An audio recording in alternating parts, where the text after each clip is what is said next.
Bienvenue à tous. Dans la continuité de notre exploration des hommes-dieux, ce nouveau chapitre s'ouvre tel un voile sur un monde fascinant.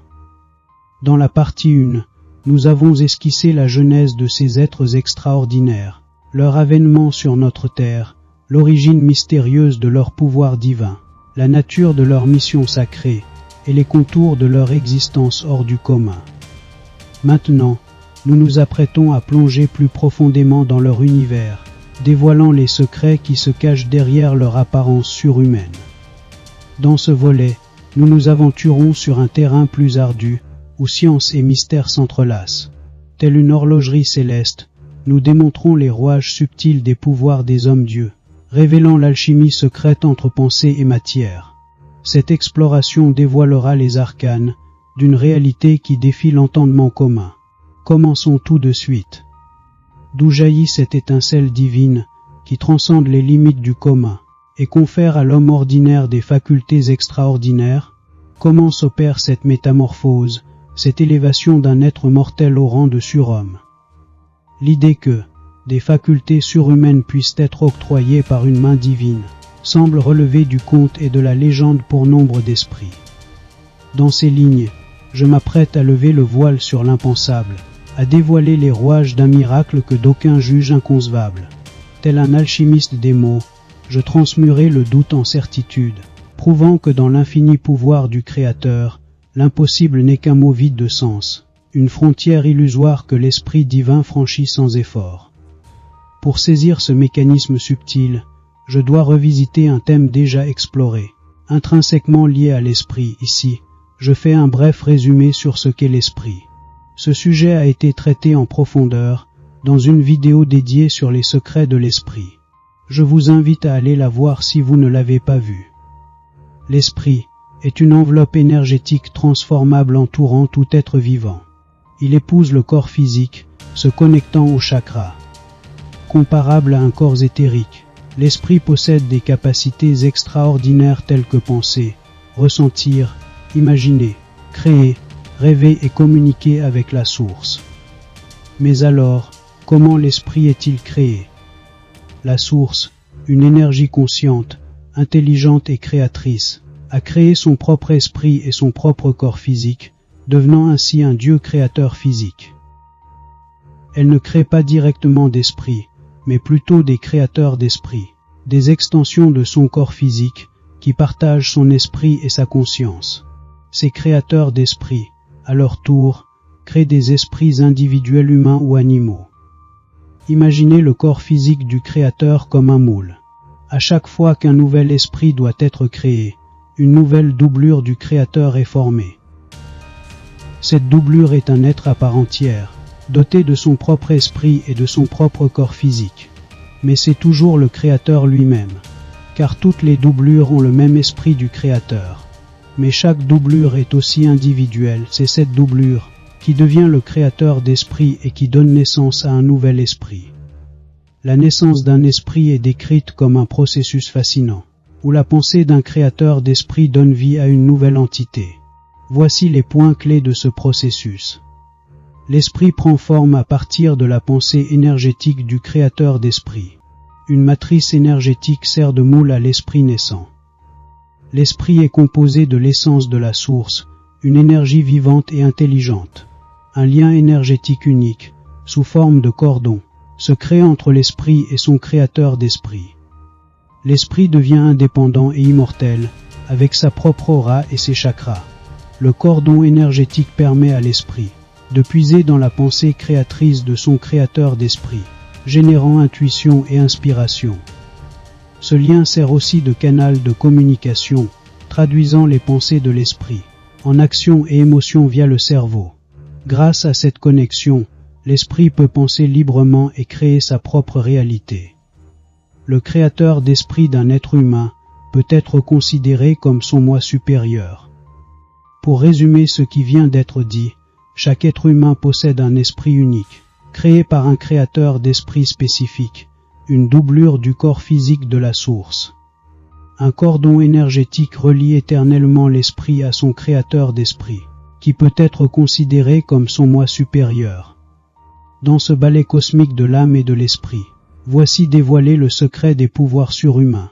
Tel un fil d'Ariane céleste, le cordon énergétique relie chaque être à son créateur d'esprit, canal par lequel s'écoule la puissance divine. Ainsi, tout mortel peut se voir investi de dons extraordinaires, fruit de la pensée créatrice de son moi supérieur. C'est par ce mécanisme subtil que le Créateur, tel un marionnettiste cosmique, orchestre le grand théâtre de l'histoire, distribuant ses pouvoirs selon sa volonté insondable, faisant de chaque homme un potentiel réceptacle de sa puissance infinie. Maintenant étudions un autre mécanisme surprenant. Comment le pouvoir de la pensée créatrice peut agir et commander à la matière. Pour cela, on va devoir étudier un autre aspect ésotérique. Il s'agit de l'aura. L'aura est un champ d'énergie lumineuse tourbillonnant qui entoure les êtres vivants. Elle est composée de fins filaments lumineux disposés en cercles concentriques. Les chakras, qui agissent comme des centres de traitement de l'information, résident dans cette structure et sont imprégnés par l'aura. L'aura représente un autre aspect du Créateur, un état essentiel. À ce titre, l'aura sert Dieu au Créateur, tandis que les chakras sont ses centres de pensée. La vaste intelligence du Créateur lui permet de percevoir son environnement sans organes visuels conventionnels. Les chakras agissent comme une multitude de centres cognitifs, permettant au Créateur d'analyser pleinement son environnement dans une perspective à 360 degrés. La source révèle que tout est déterminé par le taux vibratoire, lui-même défini par l'aura et les chakras. L'aura, étant un état du Créateur, implique que le Créateur lui-même détermine le taux vibratoire de toute chose. Tout dans l'univers, y compris sur Terre, possède une aura. Le taux vibratoire de l'aura et des chakras peut contrôler et modifier l'ADN ou la structure moléculaire de toute chose. En changeant de taux vibratoire, l'aura peut altérer l'ADN ou la structure moléculaire de la matière, et voici maintenant comment le pouvoir de la pensée créatrice commande à la matière. L'aura, un état du Créateur, est présente dans toute chose, y compris la nature et les roches. Lorsqu'un homme-dieu, doté du pouvoir de la pensée créatrice, souhaite modifier la matière, comme un rocher ou une montagne, il établit un contact télépathique avec l'aura de cette matière. Cette capacité est exclusive aux hommes-dieux ayant reçu ce pouvoir spécifique, et n'est pas accessible aux êtres humains ordinaires.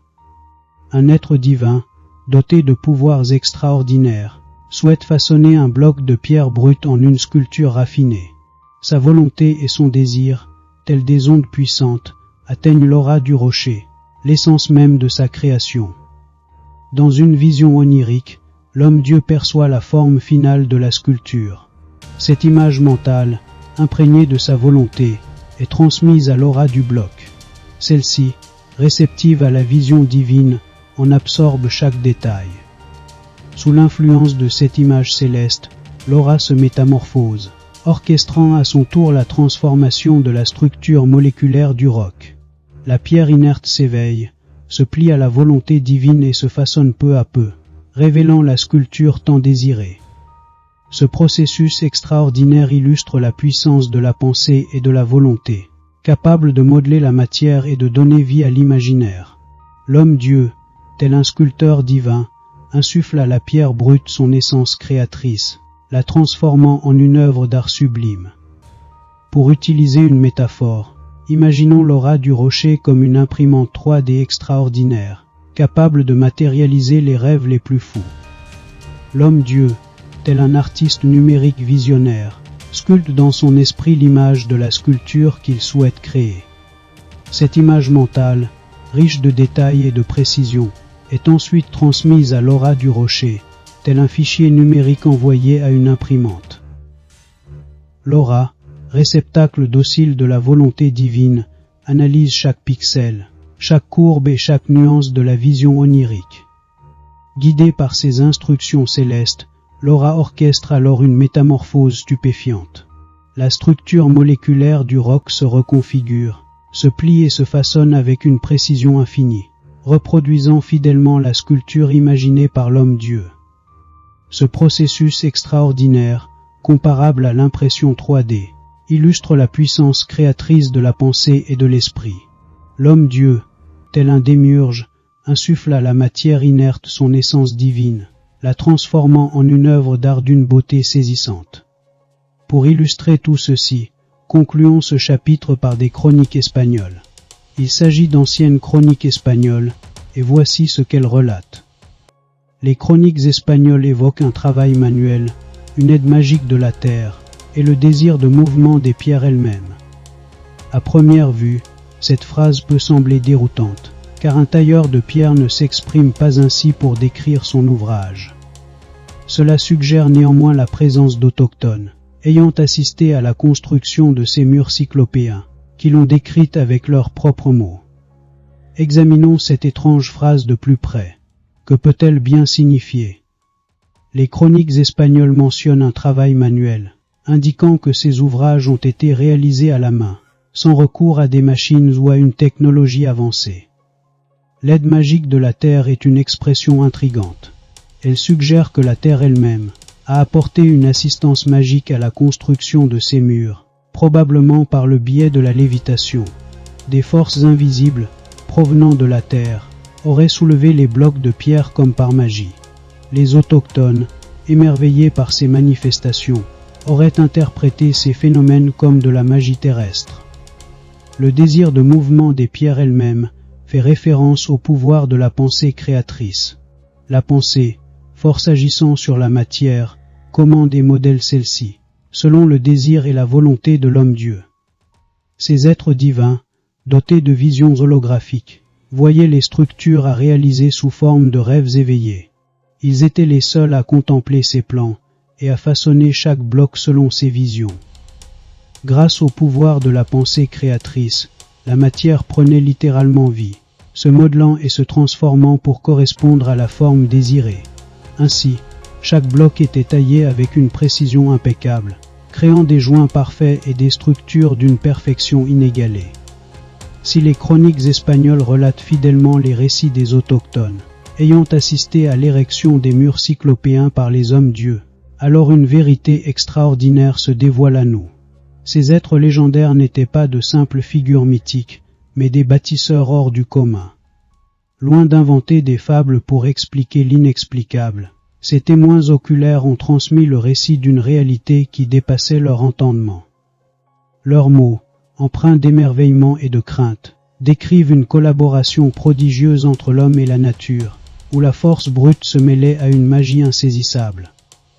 L'existence des hommes-dieux se trouve ainsi corroborée par ces témoignages directs, qui viennent s'ajouter aux vestiges monumentaux qui l'ont laissé derrière eux. Ces édifices cyclopéens, aux joints parfaits et à la construction défiant les lois de la physique, constituent des preuves tangibles de leur capacité hors norme. Cette révélation s'aligne parfaitement avec les informations que la source me communique. La convergence de ces deux sources de connaissances renforce la crédibilité de l'existence des hommes-dieux et de leur prouesse architecturale. En conclusion, les chroniques espagnoles, loin d'être de simples récits ancestraux, nous offrent un aperçu précieux sur une époque révolue où l'homme et la nature coopéraient pour ériger des merveilles architecturales qui continuent de fasciner et de questionner l'humanité. L'existence des hommes-dieux, longtemps reléguée au rang de mythe, se trouve ainsi étayée par des preuves tangibles et par le témoignage poignant des autochtones, qui ont assisté à leurs prodigieux accomplissements.